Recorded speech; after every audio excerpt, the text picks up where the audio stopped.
Welcome everyone. तो आज हम स्टार्ट करते हैं क्लास 10th का चैप्टर नंबर 1 जो कि है रियल नंबर्स। ये बहुत ही इजी चैप्टर है और इजीली मार्क्स स्कोर हो जाते हैं इसमें, ठीक है। तो इसमें से कोई दिक्कत लेने वाली बात नहीं, क्योंकि चैप्टर बहुत इजी है और हम इसको जितना इजीली पॉसिबल हो सके उतना इजी बनाने की कोशिश करेंगे, ठीक है। तो रियल नंबर्स पढ़ने से पहले हम ये देखते हैं कि भाई नंबर सिस्टम क्या है, ठीक है। तो सारे के सारे नंबर सिस्टम पढ़ लेते हैं। पहले जो जो नंबर सिस्टम में एलिमेंट्स प्रेजेंट होते हैं वो सारे पढ़ लेते हैं, ठीक है। तो पहला है हमारा नेचुरल नंबर्स।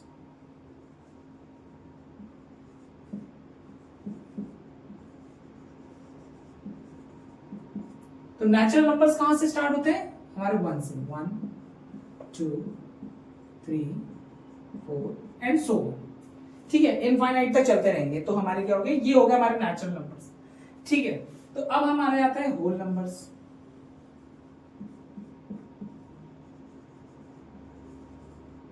ठीक है। तो होल नंबर हमारा कहां से स्टार्ट होता है? 0 से। नेचुरल नंबर और होल नंबर से इतना अंतर है कि होल नंबर में क्या होता है? 0 प्रेजेंट होता है, अदरवाइज लगभग दोनों सेम ही है, ठीक।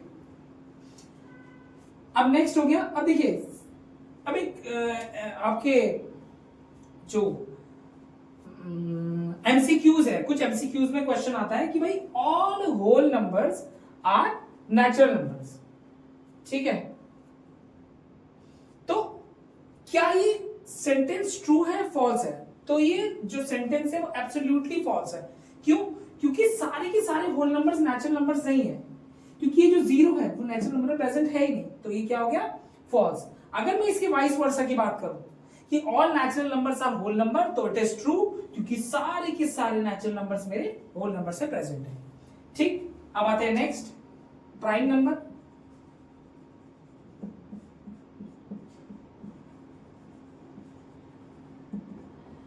तो प्राइम नंबर्स कौन से होते हैं?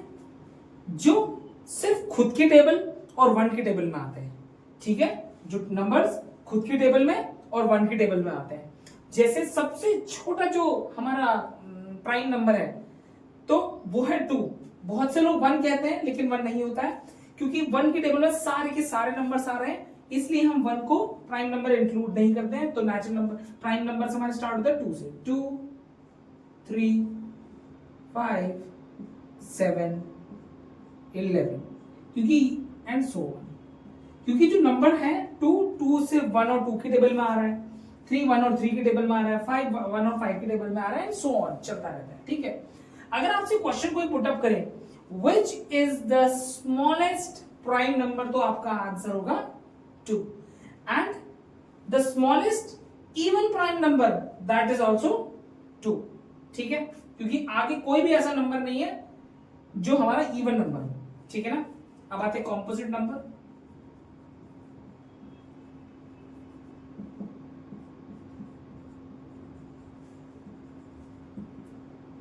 ठीक है, जो कि मेरा है कॉम्पोजिट नंबर। अब कॉम्पोजिट नंबर क्या है? अगर मैं नेचुरल नंबर से सारे के सारे प्राइम नंबर्स को हटा दूं एक्सेप्ट 1 को भी उसके साथ ही हटा देना, ठीक है। 1 को छोड़ के 1 को भी उससे हटा दूं तो मेरे क्या रह जाएगा? Composite number. क्योंकि अगर मैं इसमें से देखिए ये 2 आगे हटा दे तो क्या बचा? नेक्स्ट 4, नेक्स्ट क्या आएगा? 6, नेक्स्ट क्या आएगा? 8, नेक्स्ट क्या आएगा? 10, सॉरी नेक्स्ट क्या आएगा? 9, नेक्स्ट क्या आएगा? 10, फिर 12 एंड सो ऑन। क्योंकि देखिए 4 के टेबल में तो आ ही रहा है, 2 के टेबल में भी आता है। नेक्स्ट 6 2 के टेबल में आ रहा है, 3 के टेबल में आ रहा है, 1 के टेबल में आ रहा है और अपने टेबल में भी आ रहा है, ठीक है। तो ये हो गए मेरे कॉम्पोजिट नंबर्स। अब आते हैं हमारे प्राइम नंबर्स हो गए, कॉम्पोजिट नंबर्स हो गए। इवन और ऑड नंबर सबको मालूम ही है, क्योंकि इवन नंबर क्या होते हैं?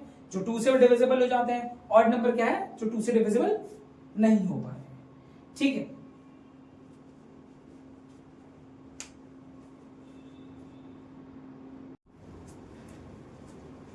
अब जो हमारे नेक्स्ट 2 नंबर्स है वो है हमारा रेशनल नंबर्स और इर्रेशनल नंबर्स। तो पहले हम देखते हैं rational numbers.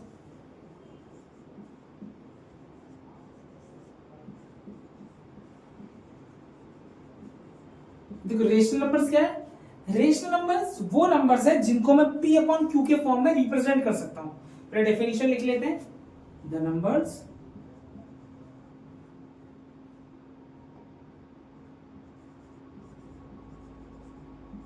which can be represented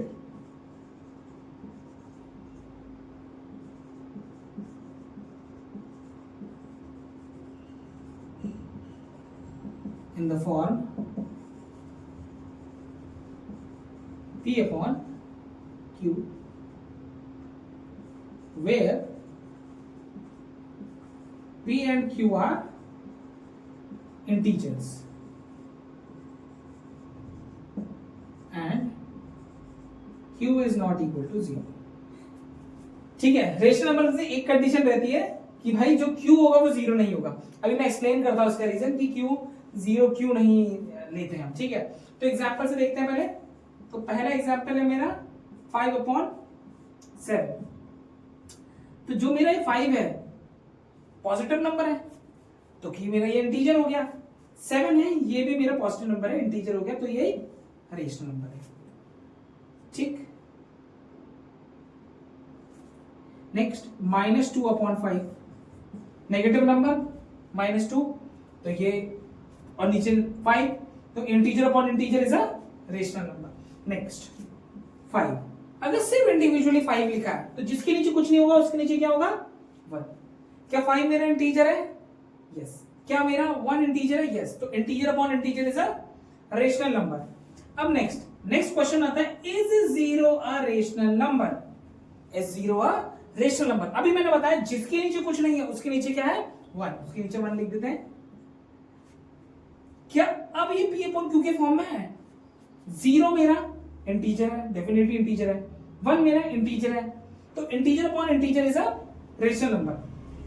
देखिए उसने जो मेरे को डेफिनेशन में बोला है कि Q 0 नहीं होगा, लेकिन P के बारे में उसने मुझे कुछ नहीं इन्फॉर्म किया है. तो P को हम 0 रख सकते हैं, ठीक है, लेकिन Q को हम 0 नहीं रख सकते. तो इसीलिए मेरा क्या है 0 is also a rational number. अब देखते हैं कि ध्यान Q को 0 क्यों नहीं रख सकते. नोट, इफ किसी भी इंटीजर के नीचे 0 आ जाएगा. क्या आ जाएगा?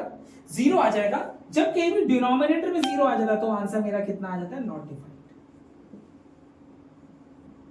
ठीक है, आंसर मेरा नॉट डिफाइंड आ जाएगा. तो इसी वजह से रेशनल नंबर में Q जो होता है मेरा कभी भी 0 नहीं होता है.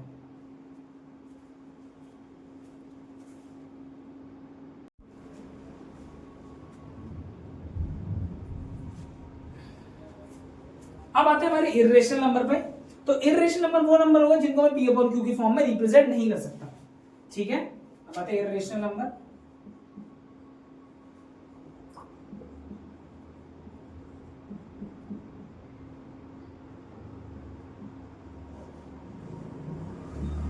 The numbers which cannot be represented in the form P upon Q. इसका मतलब इनमें कुछ ना कुछ, जैसे यह P में भी हो सकता है P में एक इंटीजर ना हो, में भी हो सकता है Q में एक इंटीजर ना हो. तो जैसे एग्जांपल देखते हैं, जैसे √7/5. देखो जो नीचे का है डिनोमिनेटर वो तो मेरा इंटीजर है, लेकिन जो √7 है ये मेरा इंटीजर नहीं है, तो ये मेरा एक इर्रेशनल नंबर है. अगर मैं कहूं 1/√2, तो 1 तो मेरा रेशनल नंबर है, लेकिन √2 मेरा रेशनल नंबर, सॉरी इंटीजर नहीं है. 1 मेरा इंटीजर लेकिन √2 इंटीजर नहीं है, तो ये भी एक रेशनल नंबर है. √5 ऑब्वियसली बात है, कुछ चीजें कुछ नहीं तो 1 है, नीचे इंटीजर है और ऊपर इंटीजर नहीं है, तो ये मेरा रेशनल नंबर नहीं है, एटसेट्रा. ठीक है, अगर कभी ऐसा क्वेश्चन आ जाए, नोट, अगर कह रहे √25, तो √25 की वैल्यू है, √25 की वैल्यू क्या होती है? +-25, सॉरी +-5. दैट इज, जो पहला होगा मेरा क्या होगा? +5, नीचे कुछ नहीं 1, तो क्या ये इंटीजर है? डेफिनेटली हाँ, तो ये रेशनल नंबर है. अगर -5 के बाद नीचे कुछ नहीं, क्या दोनों इंटीजर्स हैं मेरे?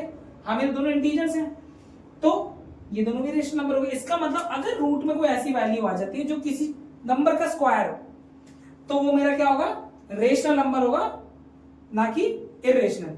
ये मत समझना कि रूट लगा है तो इसका मतलब ये इरेशनल हो गया, नहीं, पहले चेक कर लेना कि किसी का स्क्वायर तो नहीं है, कोई वैल्यू तो नहीं आ रही है इसकी, ठीक है।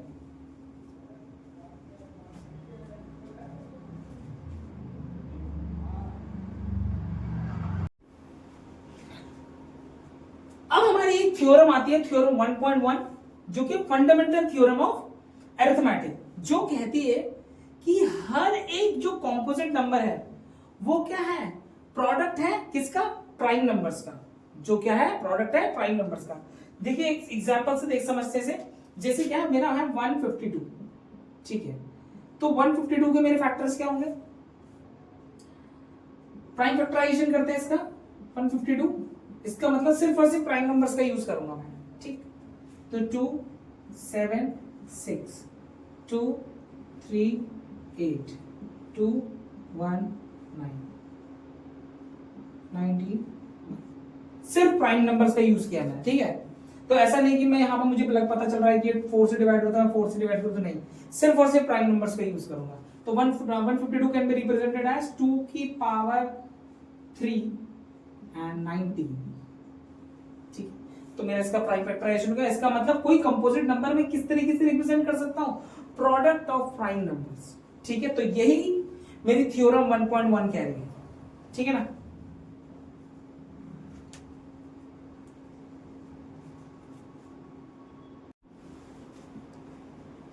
अब नेक्स्ट एक फॉर्मूला है जो कि एलसीएम और एचसीएफ और जो नंबर्स गिवन होंगे, जो उसके नंबर्स का एलसीएम और एचसीएफ होगा, उसके प्रोडक्ट का एक रिलेशन है, ठीक है। आई होप कि सबको एलसीएम और एचसीएफ निकालना आता होगा। तो एक रिलेशन है जो कि है LCM into HCF is equals to product of two numbers, ठीक है, ठीक, प्रोडक्ट ऑफ टू नंबर्स। तो एलसीएम का फुल फॉर्म क्या होता है, लीस्ट कॉमन मल्टीपल। इसका डेफिनेशन क्या है, फुल फॉर्म क्या है, least common multiple, and full form HCF is highest common factor, ठीक है। तो अगर जिसको एलसीएम और एचसीएफ निकालना नहीं आता, वो पहले एलसीएम और एचसीएफ निकालना सीखे, उसके बाद ये वीडियो देखें। 10th क्लास में आ गए और एलसीएम एचसीएफ निकालना नहीं आता तो भाई चुल्लू पर पानी में डूब मारो। नेक्स्ट, तो एग्जाम्पल से सीखते हैं, ठीक है। तो दो नंबर ले लेता हूं मैं, फॉर एग्जाम्पल 20 और 25, ठीक है, 20 एंड 25, जिसका एलसीएम है 100, ठीक है, जिसका एलसीएम है 100, मुझे एचसीएफ फाइंड करना है। क्वेश्चन कुछ ऐसे आएंगे, ठीक है। तो मैं ये वाला फॉर्मूला लगाऊंगा, LCM into HCF is equals to product of two numbers, ठीक है। अब ये नहीं कि आप इन दोनों के एलसीएम और एचसीएफ निकालने बैठ जाओ, हमारे पास जब फॉर्मूला गिवन है तो हम उससे फाइंड आउट करेंगे, ठीक है।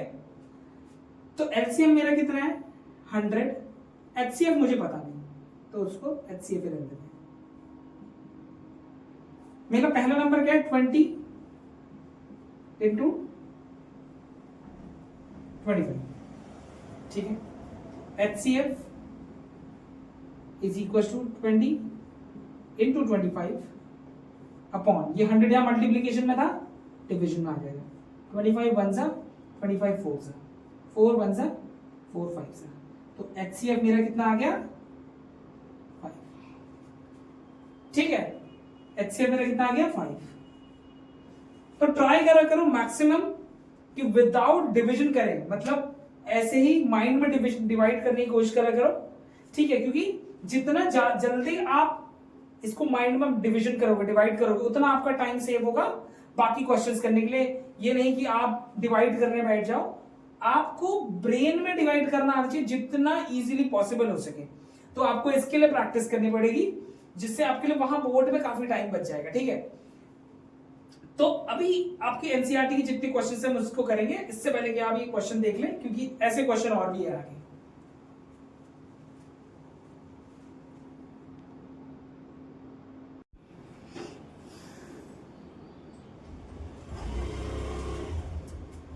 अब आते हैं एक्सरसाइज 1.1 में।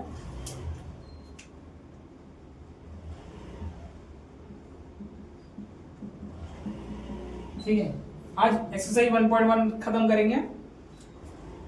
तो इसका पहला क्वेश्चन है, express each number as a product of its prime factors. ठीक है, तो पहला क्वेश्चन है 140। तो मुझे 140 को उसके प्राइम फैक्टर्स के फॉर्म में रिप्रेजेंट करना है। तो करते हैं, चलो 140 को 2 से डिवाइड करा, कितना है 70। 2 से डिवाइड करा आया 35, 5 से डिवाइड करा आया 7, 7 से डिवाइड करा। तो 140 can be written as 2 into 2 into 5 into 7, that is 2 की पावर 2 into 5 into 7। ऐसे एक क्वेश्चन और करते हैं, इसका सेकेंड पार्ट 156। लेट्स सी 156 का क्या होगा, 2 7 8 2 3 9 3 1 30। तो क्या लिख सकते हैं हम, 2 into 2 into 3 into 13, that is 2 की पावर 2 into 13। तो हम जो नंबर्स हैं उनको इस तरीके से प्राइम फैक्टर्स के फॉर्म में लिखेंगे। ठीक है, बाकी जो दो अब 3 क्वेश्चन और बचे, ये आप ऐसा होमवर्क करोगे। ठीक है,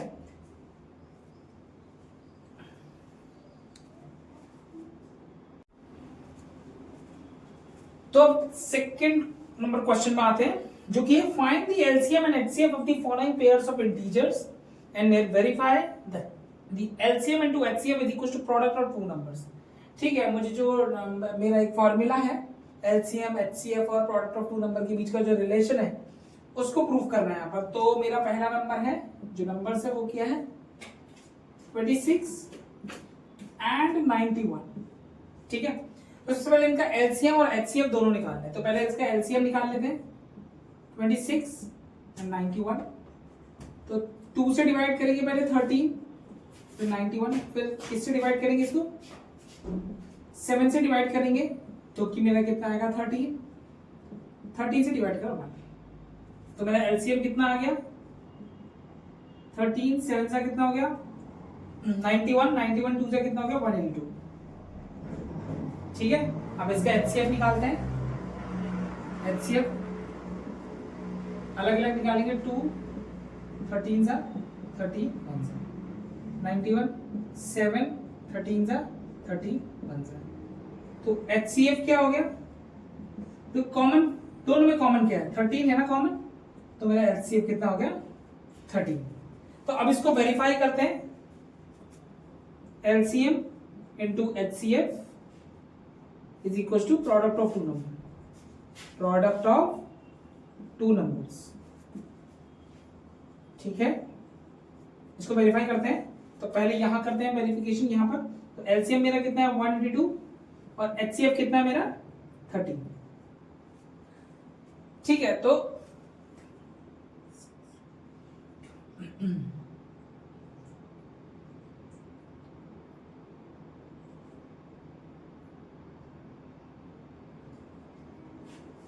to 3 6 6 and next product of two number निकालते हैं, जो कि मेरा क्या है 26 इंटू 91। तो 6 1 6, तो इसको यहां 2 और 6 9 54 54 और 2 कितना हो गया 56 5, अब 9 2 18 18 प्लस 5 23। तो क्या आ गया, दोनों तरफ जो है मेरा जो आ गया सेम प्रोडक्ट आ गया। तो LHS जो मेरा लेफ्ट हैंड साइड है इज इक्वल टू RHS जो मेरा राइट हैंड साइड है। ठीक है, तो जो ये मेरा ये जो नंबर दिए दोनों, इनका एलसीएम और एचसीएफ और जो प्रोडक्ट नंबर्स हैं उनके बीच का रिलेशन सेटिस्फाई हो गया। तो अभी जिस तरीके से मैंने इसको मल्टीप्लाई करा, जो इसका शॉर्ट ट्रिक है, इसको मैं डेफिनेटली एक शॉर्ट में आपको रिप्रेजेंट करके दिखाऊंगा कि किस तरीके से मैंने इसको मल्टीप्लाई किया।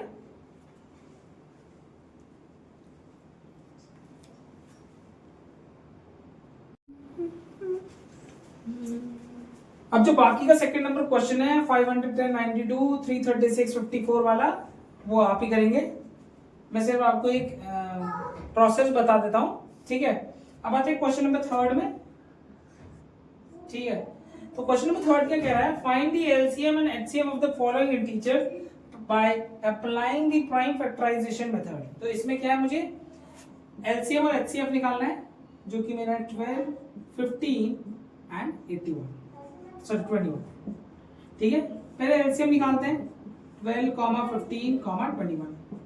तो 2 6 is 15 is 21, 2 3 is 15, 21, 3 1 is 5 or 7, 5 1 1 7, 7 1 1 and 1, ठीक है। तो एलसीएम कितना आ जाएगा,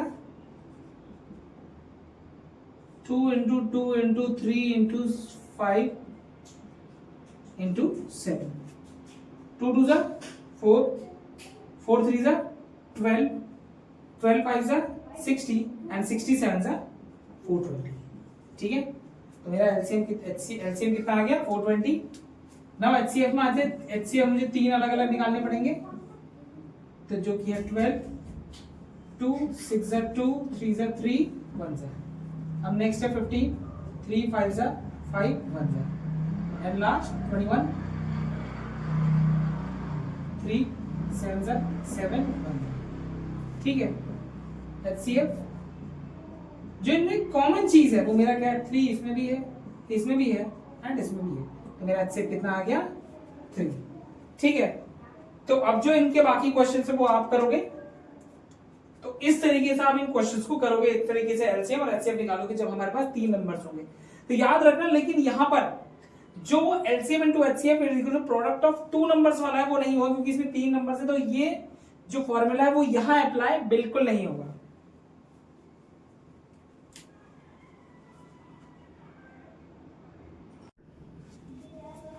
अब आते हैं क्वेश्चन नंबर 4 में।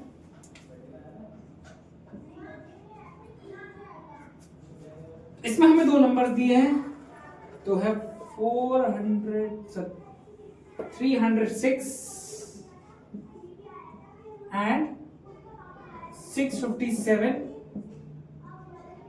एचसीएफ दिया है इसका मुझे 9, मुझे एलसीएम फाइंड करना है, ठीक है। तो नंबर्स और एचसीएफ और एलसीएम के बीच का जो रिलेशन है वो है LCM into HCF is equal to product of 2 number।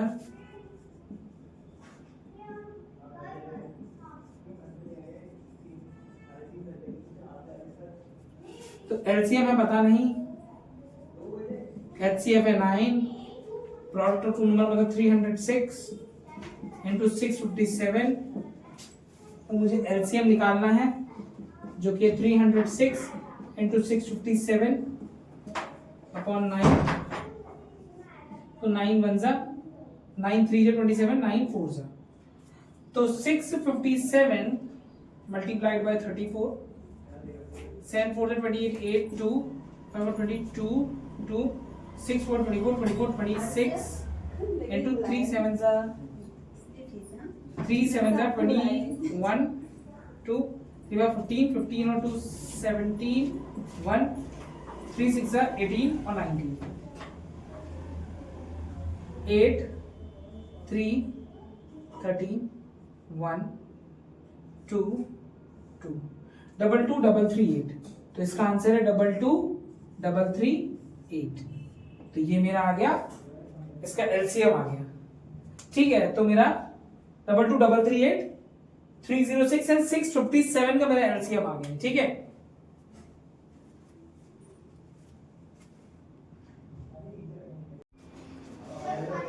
अब हमारा नेक्स्ट क्वेश्चन है, check whether 6 to the power n, check whether 6 to the power n ends with a digit 0 for any natural number n।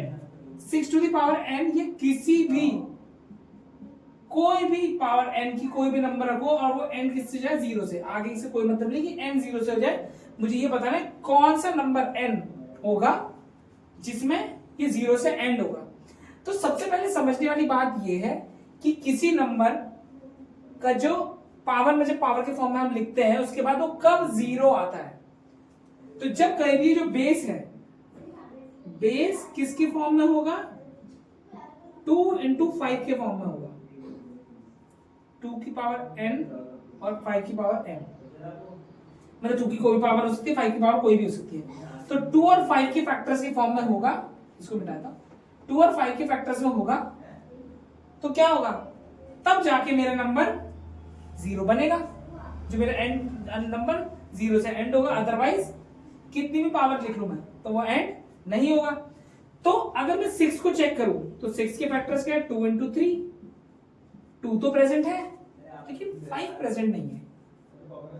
तो 6 to the power n, पहले इसका लिख लेते हैं, since if a number has to end with 0, comma, its base must have 2 and 5 as factors, but 6 have 2 and 3 as factors, full stop। So 6 to the power n cannot end with 0 for any value of n, any value of n। इसका मतलब कोई भी n की value आ जाए, यहां ये 0 से and नहीं होगा।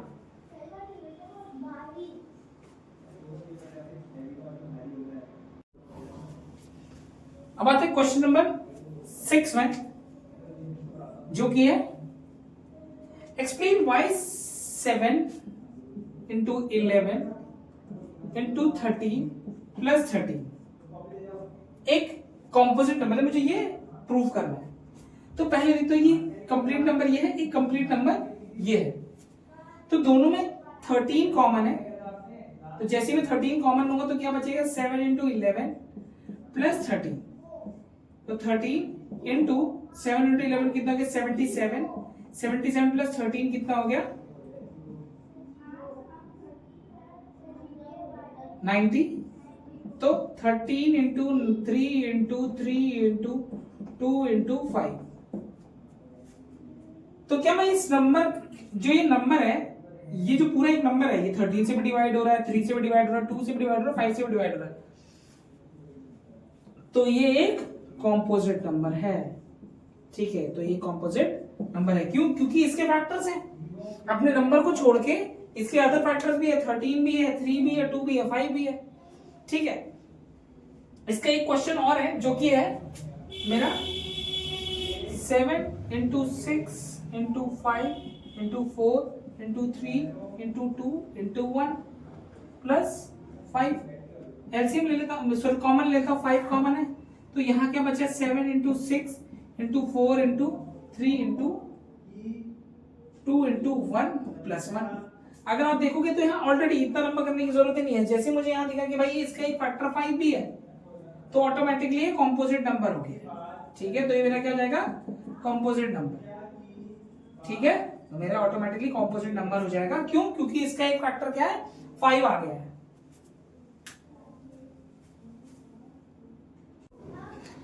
नाउ लास्ट क्वेश्चन, जो कि मेरा है, there is a circular path around a sports field Sonia takes 18 minutes to drive one round on the of the field, while Ravi takes 12 minutes for the same. Suppose you both start at the same point and the same time and go the same direction. After how many minutes will they meet again at the starting point? तो जब कहीं भी ऐसे questions आएंगे, जब कहीं भी least, smallest और जब भी कोई छोटी वैल्यू का नाम आएगा तो मैं उसके लिए हमेशा क्या निकालूंगा? एलसीएम। और जब कभी भी highest, longest and so on, जब भी कोई बड़ी वैल्यू के नाम की बात आएगी तो मैं निकालूंगा एचसीएफ। जैसे इस क्वेश्चन में हमें प्रॉपरली मेंशन नहीं है, बट मेरे दिमाग में एक चीज समझ में आ रही है कि ये इस क्वेश्चन में क्या कहना चाह रहा है कि कम से कम वो टाइम जब दोनों दोबारा मीट करेंगे। इसका मतलब जो सोनिया है उसने 18 मिनट लिए हैं उस एक राउंड को कंप्लीट करने के लिए, और जो रवि है उसने 12 मिनट लिए हैं। तो पहले क्वेश्चन करते हैं। Time taken by Sonia 18 minutes, ठीक है। टाइम टेकन बाय रवि जो कि कितना है? 12 मिनट्स। तो इसका मतलब दोनों ने सेम डायरेक्शन में स्टार्ट किया है, सेम टाइम पे स्टार्ट किया है। तो अगर मैं क्वेश्चन यहां पर देखूं तो इसका मतलब ये है कम से कम वो टाइम जब ये दोबारा मीट करेंगे, दोबारा स्टार्टिंग पॉइंट पे दोबारा आ जाएंगे। For this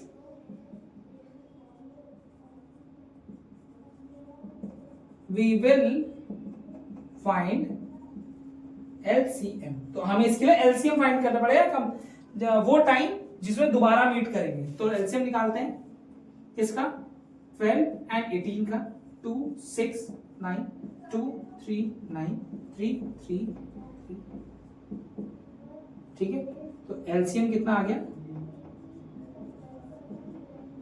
2 into 2 into 3 into 3, तो कितना आ गया? 36 minutes. That is after 36 minutes,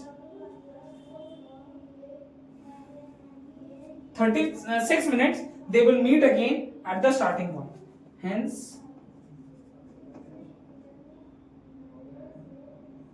after 36 minutes, yeah, in 30 minutes, hence in 36 minutes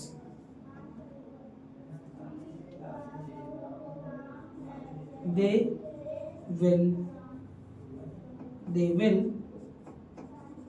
meet at the starting point, ठीक है। स्टार्टिंग पॉइंट, ठीक है। तो ये दोबारा स्टार्टिंग पॉइंट कब मिलेंगे? 36 मिनट्स में।